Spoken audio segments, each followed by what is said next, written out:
Hi everyone, welcome to my channel. ఈరోజు అయితే నా వార్డ్రోబ్ క్లీన్ చేయబోతున్నాను. ఒకరు కామెంట్ కూడా చేశారు, అక్క మీ వార్డ్రోబ్ క్లీన్ చేసేది పెట్టానని చెప్పేసి. ఈరోజు అయితే అది చేస్తున్నాను. నా వార్డ్రోబ్ సింపుల్గానే ఉంటుందండి. ఇప్పుడు ఇవన్నీ కింద వేసేసుకొని మళ్ళీ నీట్గా మర్చుకొని మళ్ళీ సర్దుకోవాలి. ఇదంతా క్లీన్ చేసుకోవాలంటే ఒక 2 hours దాకా టైం పడుతుంది. మొత్తం క్లీన్ చేసుకొని మళ్ళీ మర్చి పెట్టుకోవాలంటే తేడమేమో చాలా ఈజీగానే తీసేసుకోవచ్చు.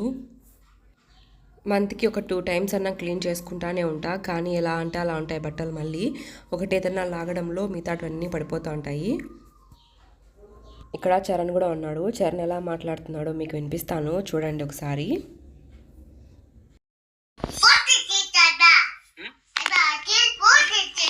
ఏం ఫోటో చూడట? హాయ్ చెప్పు ఫ్రెష్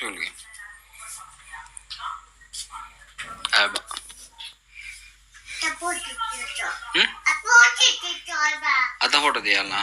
నీ దిశానా? ఎందుకు అన్నీ పెడతాందా? ఎందుకు పెడతాంది?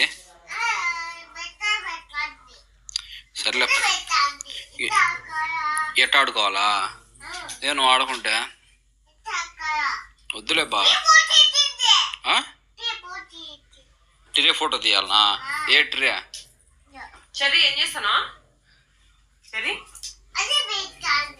బట్టలు మర్చిస్తావా? టిరి ఫోటో తిని నేను తిను తిన్నాడే. నువ్వేనా చేసా కదా హెల్ప్ అత్తకి?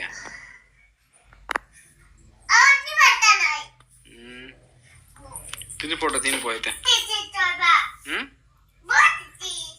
ఫోటో కాదు ఇది, వీడియో.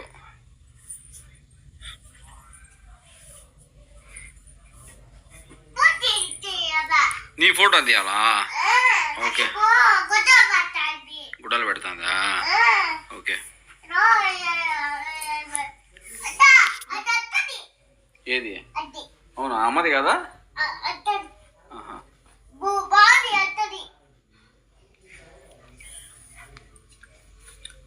అదే ఊరిది. ఓకే.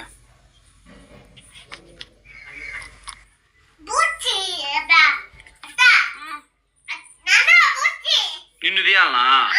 ఏం చేస్తాను నువ్వు తీయాలా? సరే బా, ఇంక తీర్చాను. వాళ్ళు హాయ్ కూడా చెప్పు. నువ్వు హాయ్ చెప్పు.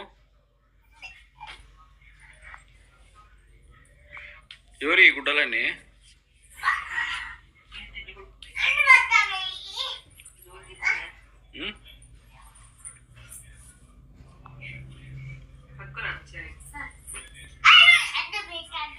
అడ్డం పెడుతుందా? ఏం కాదులేబా. ఏం చేస్తుంది? అన్నీ తీస్తుందా? ఏదన్నా పని చేసుకునేటప్పుడు ఖచ్చితంగా చరణ్ ఎంట్రీ అయితే ఉంటుంది. నిద్రపోయేటప్పుడు పని చేసుకుంటే తప్ప. మిగతా టైమ్స్లో అయితే నా దగ్గర ఎక్కువ ఉంటాడు. క్లీన్ చేసుకుంటా ఉంటే అసలు వెళ్ళలేదు, పొమ్మన్నా పోలేదు. నన్ను వీడియో తీ అంటున్నాడు. ఈ వీడియోస్ అన్నీ యూట్యూబ్లో చూస్తూనే ఉంటాడు చరణ్. అది పెట్టు ఇది పెట్టు అని చెప్పేసి. ఇంకా చిన్నపిల్లల వాయిస్ అయితే చాలా బాగుంటుంది కాబట్టి అది కూడా రికార్డ్ చేశాను. ఎప్పటికైనా గుర్తుగా ఉంటుందని చెప్పేసి చరణ్ వాయిస్. ఇంకా అన్ని బట్టలు అయితే వేసేసాను. ఇప్పుడు క్లీన్ చేసుకుంటున్నాను. ఊరికే బట్టలు అయితే ఏం కొనుక్కోను నేనైతే. ఏదైనా అకేషన్ ఉందంటేనే కొంటా ఉంటాను. ఇవి చూస్తూ ఉంటే ప్రతి ఒక్కటి కూడా అకేషన్కి కొనిందే కాబట్టి అన్నీ గుర్తు వస్తున్నాయి మళ్ళీ మడుస్తూ ఉంటే.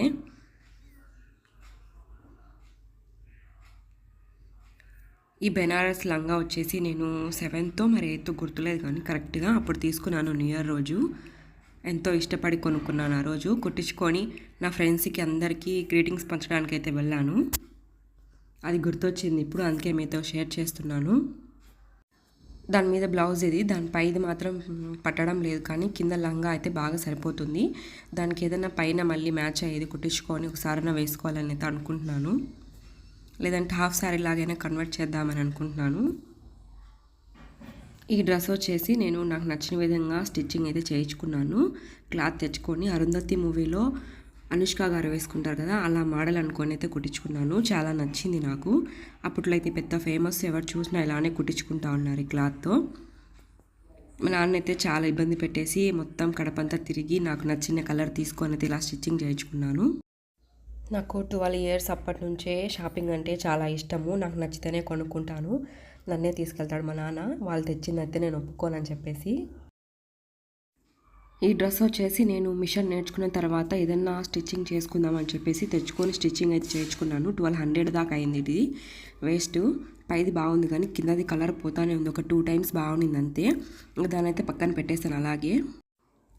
ఈ డ్రెస్ కోసం అయితే ఒక 10-11 షాప్స్ అయితే తిరిగాము. నాతో పాటు మా అక్క కూడా వచ్చింది. ఆమె కూడా అలసిపోయింది. ఈ డ్రెస్ అంతా స్పెషల్ నాకు. 9th క్లాస్లో బర్త్డే వచ్చింది. ఆ రోజు స్కూల్ ఉంది, హాలిడే ఏం కాదు. మంచిగా వేసుకొని నా ఫ్రెండ్స్ అందరికీ చాక్లెట్లు ఇద్దామని చెప్పేసి మంచి డ్రెస్ అయితే తీసుకున్నాను. అప్పుడే ఆంధ్ర తెలంగాణ కోసం అయితే గొడవలు జరుగుతున్నాయి. తెలంగాణ కావాలని చెప్పేసి తెలంగాణ వాళ్ళు పోరాడుతూ ఉన్నారు. ఆ టైంలో స్కూల్ కూడా బంద్. ఇంకా ఏం చేసేది ఏం లేక గుడికి వెళ్ళేసి టెంకాయ కొట్టుకుని అయితే వచ్చేసాము. ఇంకా అలాగే అది మెమొరీగా అయితే ఉండిపోయింది. ఇంకా ఈ డ్రెస్ అయితే నేనే స్టిచ్చింగ్ చేశాను. ఒక 3 months అలా అవుతుంది. నేను మిషన్ నేర్చుకున్న తర్వాత మళ్ళీ కడపకు వెళ్ళి అయితే నేర్చుకున్నాను. అప్పుడు నేను ఏదైనా కుట్టుకోవాలని చెప్పేసి మా అమ్మ శారీ ఉంటే తీసుకొని అయితే స్టిచ్చింగ్ చేసుకున్నాను, లాంగ్ ఫ్రాకు. ఇంకా ఈ డ్రెస్ అయితే చరణ్ పుట్టిన తర్వాత పురిటి స్నానం అప్పుడైతే కొనుక్కున్నాను, కొత్తది వేసుకోవాలని చెప్పేసి. ఇంకా అది కూడా అలాగే ఎత్తిపెట్టుకున్నాను. ఇప్పుడు కూడా సరిపోతుంది. వీటితో అలా కొన్ని మెమొరీస్ అయితే ఉన్నాయి నాకు.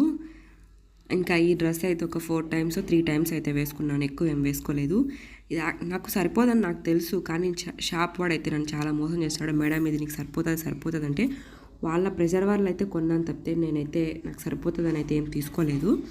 ఇంటికి వచ్చిన తర్వాత వేసుకుంటే అసలు సరిపోలేదు. ఇంకా మా నాన్న ఏం వద్దు వెళ్ళొద్దులే రిటర్న్ ఇవ్వడానికి, ఉండించుకో అలాగే అని చెప్పాడు. ఈ షాల్వా అయితే ఒక 2 years బ్యాక్ మా అత్త బహ్రెయిన్ నుండి అయితే తెచ్చిచ్చింది నాకు. అంత చలేం లేదు, షాల్వా కప్పుకొని తిరిగే అంత చలి మన సైడు. అందుకు ఎప్పుడు దీన్ని అయితే యూజ్ చేయలేదు. చరణ్ కూడా వచ్చేసాడు నా దగ్గరికి. నాకైతే చాలా బాగా నచ్చింది షాల్వా, అందుకని ఎత్తి పెట్టుకొని ఉన్నాను.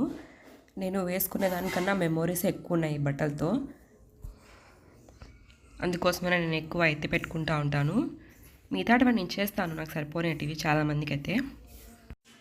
ఇంకా ఈ టీషర్ట్లు అయితే నేను ఒక్కటి కూడా కొనలేదు. జెన్యున్గా చెప్పాలంటే ఇవి వచ్చేసి మా అన్నోళ్ళటివే.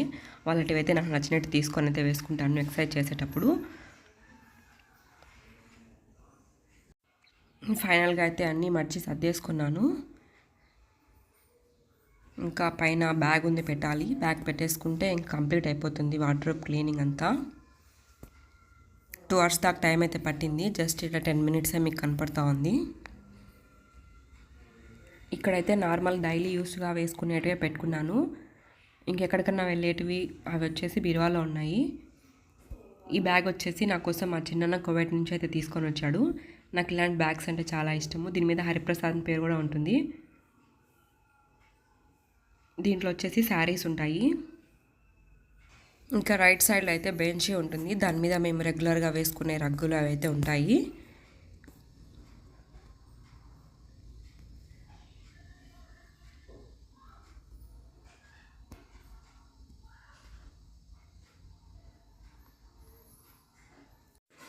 ఈ మూట వచ్చేసి నేను CBRCTలో మిషన్ నేర్చుకునేటప్పుడు చిన్నవన్నీ మా చేత కుట్టించారు.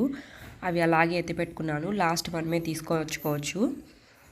ఇంకా అలాగే మెమరీస్ లాగా ఉంటాయని చెప్పేసి మూట అయితే కట్టేసుకున్నాను నేను. ఇదైతే blouse boat neck with prince cut stitching చేశాను. మా మేడంకి చాలా బాగా నచ్చి 10కి 10 మార్క్స్ అయితే ఇచ్చేసింది. ఇంకా దీంట్లో చాలా ఉన్నాయి, బ్లౌజెస్ కానివ్వండి, డ్రెస్ కానివ్వండి. ఇప్పుడు అవన్నీ చూపిస్తే మళ్ళీ వీడియో లెంత్ ఎక్కువ అయిపోతుందని ఏం చూపించడం లేదు. ఇది వచ్చేసి బేబీ ఫ్రాకు. ఇంకా మళ్ళీ అయితే కవర్లో పెట్టి మూట కట్టేసి మళ్ళీ నీట్గా అక్కడే పెట్టేసుకుంటున్నాను, గుర్తుగా ఉంటుందని చెప్పేసి. ఈ షూ వచ్చేసి మా పెద్దన్న కువైట్లో ఉన్నప్పుడు నాకు తీసుకొని వచ్చాడు, కానీ ఇంతవరకు ఒక్కసారి కూడా యూజ్ చేయలేదు నేను. అలాగే నీట్గా చేసుకోవడం పెట్టుకోవడమే సరిపోతాడు, ఒక్కసారి కూడా వేసుకోలేదు. నాకు ఎందుకనో షూస్ ఏం పెద్దగా నచ్చవు, అందుకని వేసుకోలేదు. కానీ ఒకసారైనా వేసుకోవాలి, మా అన్న కోసం అడుగుతానే ఉంటాడు వేసుకోమని. ఇంకా కబోర్డ్ అయితే మొత్తం క్లీన్ అయిపోయిందండి, మొత్తం సర్దేసుకున్నాను. ఇక్కడ నైట్ ప్యాంట్స్ అవి పెట్టుకున్నాను, టీషర్ట్లు అవి పైన. ఇవి లెగిన్స్ ఒక పక్క, నేను స్టిచ్చింగ్ చేసుకున్న ప్యాంట్లను ఒక పక్క, ఇంకా నార్మల్ టాప్స్ అని ఒక పక్క, ఇంకా లాంగ్ లెంత్లను ఒక పక్క పెట్టుకున్నాను. ఈ మొత్తం నైట్ వేర్, నైటీసే వేసుకుంటాను నేను ఎక్కువ. అవన్నీ ఒక సైడ్ అయితే పెట్టుకున్నాను. ఇంక ఈ బ్యాగ్లో శారీస్ ఉంటాయి. కింద వచ్చేసి ఏం పెట్టను, మట్టి నిండుకుంటుందని చెప్పేసి షూస్ కవరు నేను కుట్టుకున్నటివి బట్టలు అవి, ఇంకా బ్యాగ్ ఉంటుంది ట్రావెలింగ్ బ్యాగ్ ఒకటి. ఇంకా క్లీన్ అయిపోయింది మొత్తము. ఇల్లు కట్టించినప్పుడు ఏం లేదు ఇక్కడ షెల్ఫ్, నేను కావాలని చెప్పేసి ఇక్కడ షెల్ఫ్ ఏర్పాటు చేయించుకొని నాకు నచ్చిన కప్బోర్డ్ వేయించుకొని దీనికి పెద్ద మిర్రర్ అయితే వేయించుకున్నాను మా నాన్న అడిగేసి. బీరువా కన్నా పెద్దగానే ఉంటుంది. ఇంకా ఫైనల్గా కప్బోర్డ్ మొత్తం క్లీనింగ్ అయిపోయింది. ఒక 2 days అయితే బాగుంటుంది. మళ్ళీ యథాప్రకారం అయితే ఎలాడుతూ ఉంటాయి బట్టలు కిందికి కిందికి లాగడంలోనే. ఐ హోప్ మీకు ఈ వీడియో నచ్చిందని అనుకుంటున్నాను. Thank you so much for watching this video.